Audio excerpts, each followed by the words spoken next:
Welcome to the Operational Technology Cybersecurity Podcast. This podcast focuses on the rapidly growing and often misunderstood intersection of information technology and industrial process.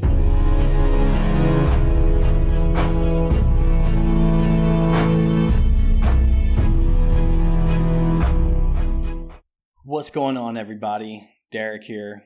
Welcome to episode 2. I want to open the show with some quick housekeeping items. Since episode 1 was released, I've received some good listener feedback, and I have 3 that I want to share and acknowledge here. So first item is talking too fast.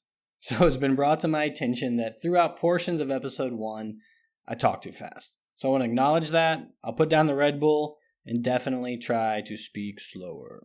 Comment 2 is kind of some fake news, and it's regarding the graphic work for the podcast that's featured most prominently on the YouTube page and the OT Cybersecurity LinkedIn page. A couple of the messages sent to me described these graphics as lame or amateurish. So to this feedback, I will respectfully and adamantly disagree. I do all the graphic work myself in MS Paint, and I think they're fantastic. So there's that. Comment 3. I was scolded a bit for not defining, or even attempting to define, what operational technology, OT, actually is. So my response to that feedback is, well, actually this episode. So be careful what you wish for. To me, the words, honestly, mean less than the concepts, but the point is definitely taken. So my approach with episode 1 is kind of that upside down triangle. Episode 1 is the broadest, widest view of the industrial marketplace and the macro business forces that are driving these quasi-IT, internet-linked digitization trends down into the core of these industrial businesses, where they're meeting the process and mechanical level systems. And while these industrial companies are driven by free market forces, and essentially the view that the data from these critical process and mechanical systems will unlock new and awesome business advantages, at the same time, they're exposing these vulnerable industrial mechanical systems to a cyber risk that they were frankly never designed for. And let's be honest, even the most well-prepared organizations are at best reactive to cyber risk from the internet. The internet, as a piece of infrastructure for this business purpose, is a huge source of opportunity for these industrial organizations, but also a huge source of risk. And that's the new challenge to the industrial world.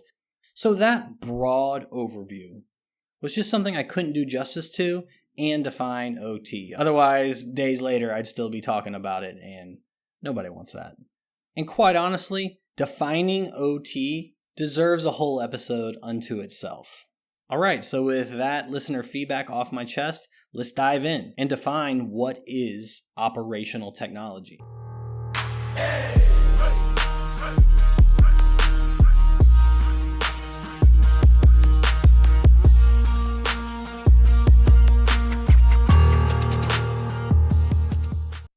Transition music, pretty sweet. So full disclosure, I have spoken on this topic of what is OT a couple times before to various audiences, and every time I do, I tell the exact same joke, and this podcast will not be any exception. Because as we all know, there's nothing better than an overplayed technology joke, and it goes something like this. When I first changed my title on LinkedIn to OT, those 2 letters, OT, I kind of blew up. As the kids would say, I started trending. It was weekly, I'd receive notifications from LinkedIn saying, you appeared in hundreds of new searches and hundreds of new views on my profile. And at first it was kind of flattering. I was like, wow, my skills must be really in demand. You know, it was kind of going to my head, and I was starting to reevaluate the type of car I drove, and it was pretty awesome right up until the point I actually looked at some of those search results, and it was a bunch of old folks' homes and hospitals. And that's when I realized the OT that was trending was occupational therapy. But unfortunately, that is not the OT that we are talking about here today. No, we are going to talk about operational technology. So the way I like to define OT is to take the O and the T and kind of break them apart, talk about the O and then talk about the T separately, and then we put them back together and voila, everything will make sense. All right, I promise I'll stop with the laugh track. So first and foremost, OT is a buzzword. So its meaning is kind of in the eye of the beholder. I've heard people, especially on the IT side of the world, define everything that happens in operations or at a facility, a site, basically outside the industrial corporate office, as OT. Conversely, I've met people that work in operations or in process or I&E or maintenance, and the term OT is completely meaningless to them. There's just the various operations teams, and the business, and IT is just one of many areas of support. So because OT is such a buzzword with loose and subjective parameters on what it means and how it's used, here's a definition that can generically help distinguish what systems are truly OT systems. OT is nothing more than an umbrella term to describe the IT and industrial IT systems that have interaction or influence over your mechanical operations. So if you're listening to this podcast and you work in some industrial capacity, I want you to close your eyes and picture in your head the computers or printers or databases that you've seen within your operational environment that if they go down, you can't continue to operate, or you can only continue to operate in some degraded manner. Sorry to be super technical, but if it's an IT-ish system and it's critical to running your operations, it's likely OT. Things like your email system, your phone system, your accounting or ERP system, SharePoint, etc. These are all examples of IT systems. And they absolutely have their own kind of impact when they go offline. And especially when it comes to things like email or communication, there can be people-level impact, but they don't have that direct relationship with the process. If they go down, if email goes down or a phone system goes down, it doesn't mean you can't safely operate. It's annoying, absolutely has a productivity impact. It's not OT. Those are IT systems and they're owned by corporate IT. The same is true on the operational side, where you have things like PLCs, smart instrumentation, sensors, flow computers, acculoads, drives, controllers. This largely mechanical and electrical ecosystem. These things are part of the OT environment, but they are not OT systems. And I know that difference seems subtle, but it'll make sense in a minute. Those operational systems, think about who owns it. That stuff is owned by various teams within operations. Maybe it's maintenance or Dematic, I&E, or some combination. True OT systems sit on top of all this operationally owned equipment and provide an interface for human operators to that equipment and that equipment's interaction with the process. Common examples of this are HMIs, so human-machine interfaces, terminal automation system, DCS, distributed control systems, MES, your manufacturing execution systems, SCADA systems, supervisory control and data acquisition. These are common examples of OT systems, and it is the makeup of IT and industrial IT technologies that sit on top of the operational technologies, the definition of OT. Ooh, wait, real quick, while I'm thinking about it, after covering what is and what is not an OT system, let me add one more thing that is not OT. And that one more thing is IoT, so Internet of Things, and IIoT, Industrial Internet of Things. These are not synonymous with OT. Internet of Things play a very different role within the ecosystem and serve a distinctly different purpose. Much like what we're trying to accomplish in this definition of operational technology, it's really important to understand what a technology does in relation to the industrial process. In OT, everything starts with the industrial process, and you figure out its role from there. So we will definitely talk about the role IoT plays within the industrial ecosystem in future episodes. So good luck sitting on the edge of your chair until then. But for now, just know it's not synonymous with OT. So please don't fall into that trap of confusing the two.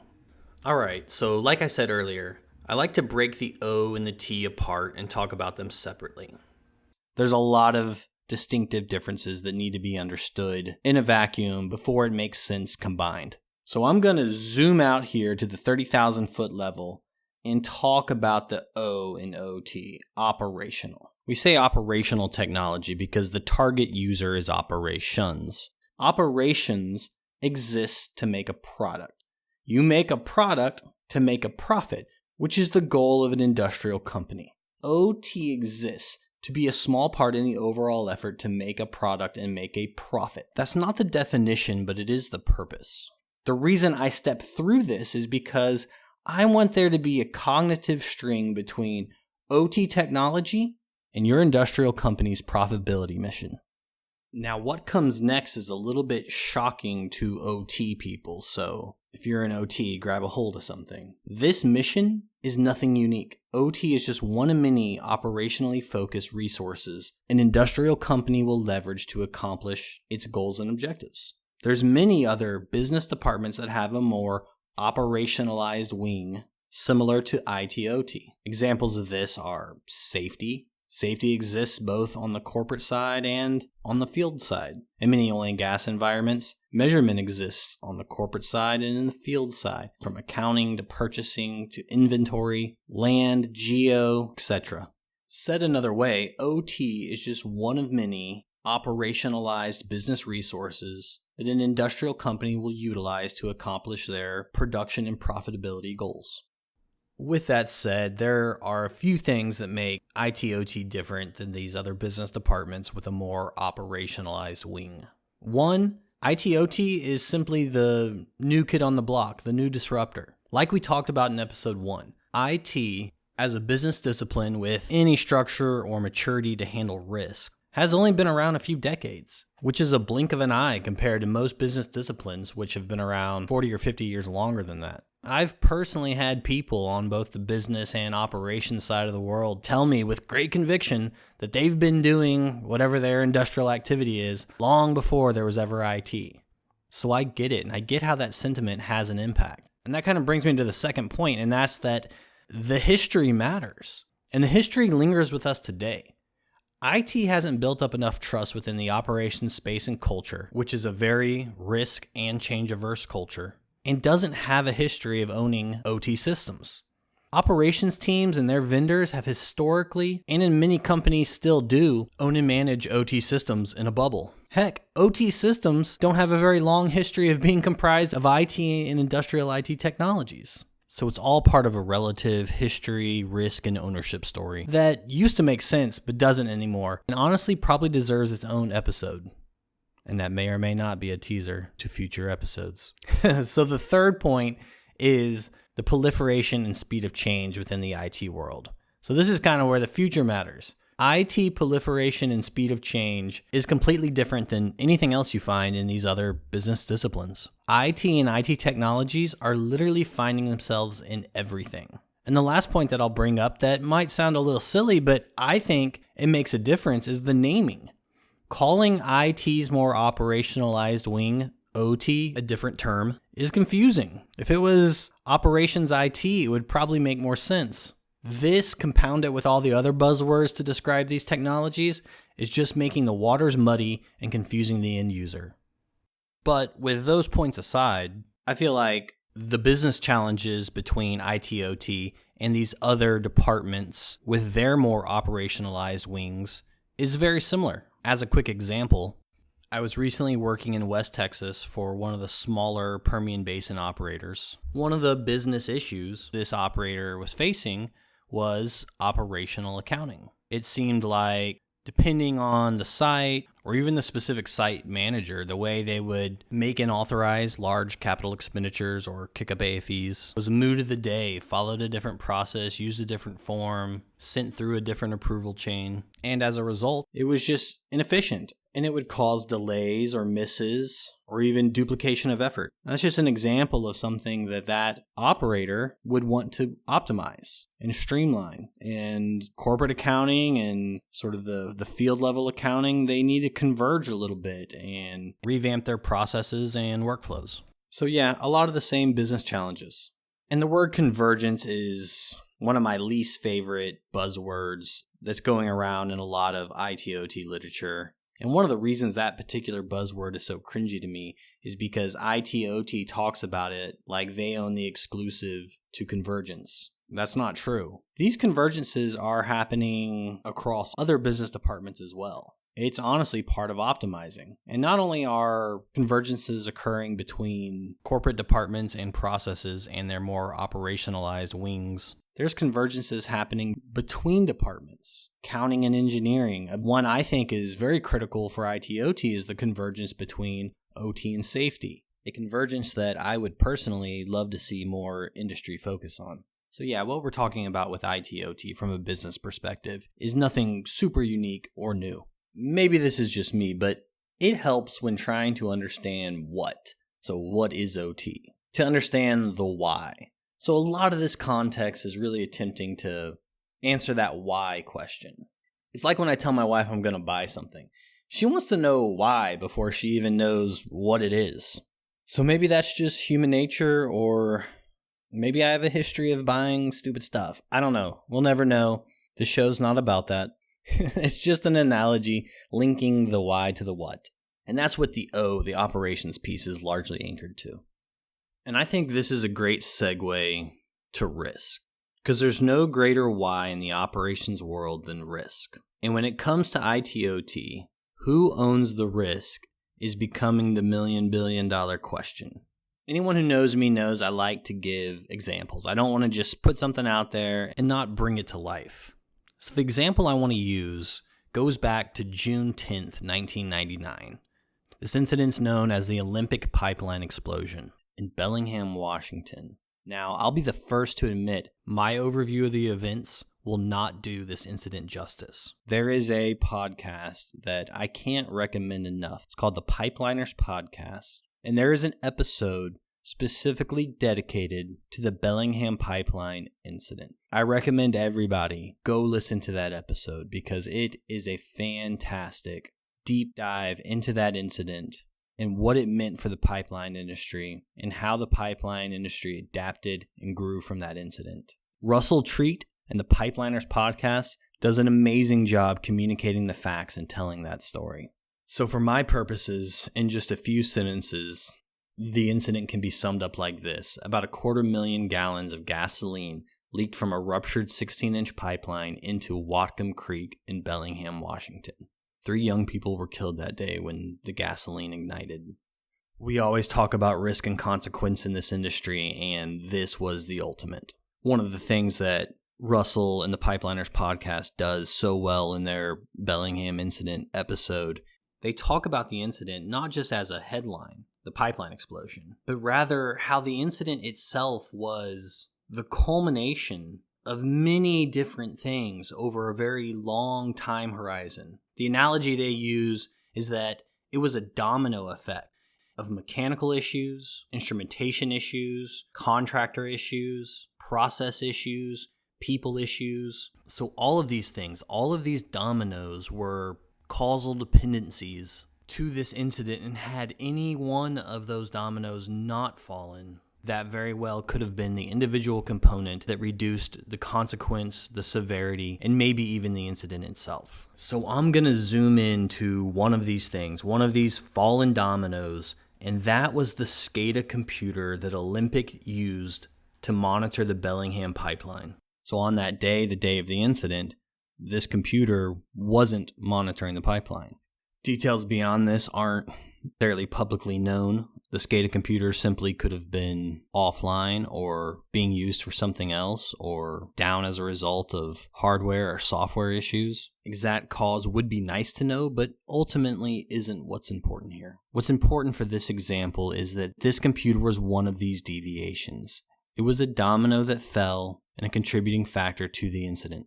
I'm not in the business of speculation, but given the incident, I don't think it's a stretch to say that computer doing its job and monitoring that pipeline could have improved Olympic's ability to respond to the incident, and that improved response could have saved lives. And that's the cyber risk and responsibility that matters here. That's the OT domino. And this brings us to a nexus of the pod. So if you've been snoozing through the episode up to this point, wake up, rub the sleep out of your eyes, and grab a highlighter, because the next 60 seconds might actually be some useful, valuable information that gets right to the heart of what makes OT cybersecurity a phase shift difference from corporate IT security. And I'll quote my good friend Larry from GBR because I think he puts it best. In OT, even security is done for the sake of reliability. Because just as we pungently explored in the Bellingham pipeline example, reliability of OT systems is a domino to reliability of operations. And that, with the cyber to physical implications therein, is what makes OT cyber different than IT cyber. Now, there's a model that's commonly referenced to kind of drive this mission and this difference home. It's something known as the CIA Triad. And I'm giggling because I can hear the OT listeners wincing a little bit. But for those who are new to this, let me quickly explain why this slightly overused model is accurate and applicable to the point I'm trying to drive home. In the standard corporate information security world, confidentiality, integrity, and availability is known as the CIA Triad. Generically, this is a model to guide design policies, principles, and priorities in the corporate IT security world. But in the industrial world, we turn the triad on its side because the guiding principle in the industrial world has to start with availability, which is a synonym of reliability. And then integrity and confidentiality lesser from there. So there you go. In OT, the mission is reliability because reliability of OT systems is tethered to reliability of industrial operations. And now the question to the modern industrial organization is who is going to own that risk? Said another way, who organizationally owns the risk and requirement for keeping the OT domino from falling? So for any kind of meaningful answer to this question, we have to start with the tip-top leadership of these industrial companies. Now, who that is and what that looks like can vary a bit by industrial vertical, company size, entity type, and so on. But I'll speak to the generic, publicly held industrial company that is by far the most common type of company. So this question has to start with the directors who are elected and legally obligated to represent and create value in alignment with shareholder interests, also known as the board of directors. So this might surprise nobody, but for a long time, board of directors were not exactly plugged into or even informed about matters of information technology. In many industrial organizations, cyber risk, and especially cyber risk to operations was, and in some cases still is, not something that received board level attention. Now, there can be many institutional reasons why cyber isn't getting the attention of your board, and it's definitely a topic bigger than we can explore here today. But some of the common reasons are the board might not have the diversity and background to understand IT issues. There can be organizational barriers, such as IT being isolated from the business, not having a good definition and handle on cyber risk to your specific operations and systems, low maturity on ways of articulating, quantifying, and reporting that risk. Could be as simple as IT is new from the board of director perspective, viewed as a support organization, and as such, not on the agenda. Let me say this. If you work for an industrial company and your board of directors is not taking cyber risk to your industrial operations seriously, then I suggest you immediately send this podcast to the chairman of your board of directors. Then say, in all caps, this guy has the most self-proclaimed, popular, and important operational technology cybersecurity podcast in the world right now. And he said in episode 2 clearly that boards need to take cybersecurity seriously, and especially industrial cybersecurity. End it with 5 or 6 exclamation points and an angry face emoji, and then sit back and watch the change happen. And you might want to send all that to him anonymously, just saying. Hashtag not liable. Okay, well, with individual board exceptions aside, the trend is positive. Even without the swift kick in the ass of this show, boards more and more have industrial cybersecurity on their radar and are becoming polarized to the issue. Additionally, boards are receiving pressure from peers, activist groups, regulation, local governments to demonstrate that they are taking these risks seriously and have a program in place to mitigate the risks. So now that boards are polarized, they're going to look to the C-suite for ownership of this risk. And what's new is the COO, Chief Operating Officer, and operations are no longer the sole owners of operational risk. A small nugget of that risk pie is being broken off. And that little nugget, you guessed it, is cyber. the cyber component is being handed the way of the Chief Information Officer, the CIO, or in some cases, the Chief Information Security Officer, the CISO. So if you're going to ask your CIOs or your CISOs to take ownership of cyber risk to industrial operations, those folks are going to want to mitigate that risk, and they are going to want to mitigate it in a way that makes sense and is measurable in the world of CIOs and CISOs. And generically, the way business likes to handle and mitigate risk is three things. 1, alignment with industry best practices, standards, and frameworks. 2, by conducting audits, preferably third-party audits, with an independent reporting chain that acts as a check and balance. And 3, by implementing security tools that match the environment and can provide metrics tied back to those risk mitigation objectives. So those risk mitigation features are being pushed down into operations by way of the CIOs and CISOs as OT programs or ICS security programs. Whatever name you want to call it, the vehicle is the same. It's nothing more than a way for these CIOs and CISOs that have been asked to own cyber risk to operations. And this is the opinion of one podcaster, but quite honestly, this is where we're seeing a big culture clash. Because these risk mitigation features, which are totally normal in the business world with departments like accounting, finance, and governance, and even corporate IT. But when you try to take these risk mitigation features down into the industrial operations space, where OT systems live, they simply don't align. Generically speaking, the operations world, they have a different way, and in many cases a much more mature, methodical way of managing, dimensionalizing, and reporting risk or quantitative reliability. But on the flip, these operational, probabilistic methodologies haven't historically been applied to cyber or OT systems. So, long story short, IT/OT is kind of caught between a business rock and operational hard place. But as we used to say at Amazon, problems are treasures. So there's absolutely a real treasure nugget here for hybrid skill sets and creative problem solvers to act as translators between these two worlds, these two cultures, and ultimately these two risk owners. So I think this is a good point to transition over to the T in OT and talk a little bit more about the technology. So to get us started on that, let me ask the listeners a question. Who likes football analogies? American football, that is, not soccer. Whether or not you like football analogies might depend on the team. But when you talk to people who know football, who study football, they'll often talk about special teams. Now, special teams is not the most exciting part of a football game, but it's important. And experts will often refer to special teams as the hidden winning advantage. I think about technology in OT the exact same way. Technology is the winning hidden advantage to aiding operations in accomplishing productivity and profit goals.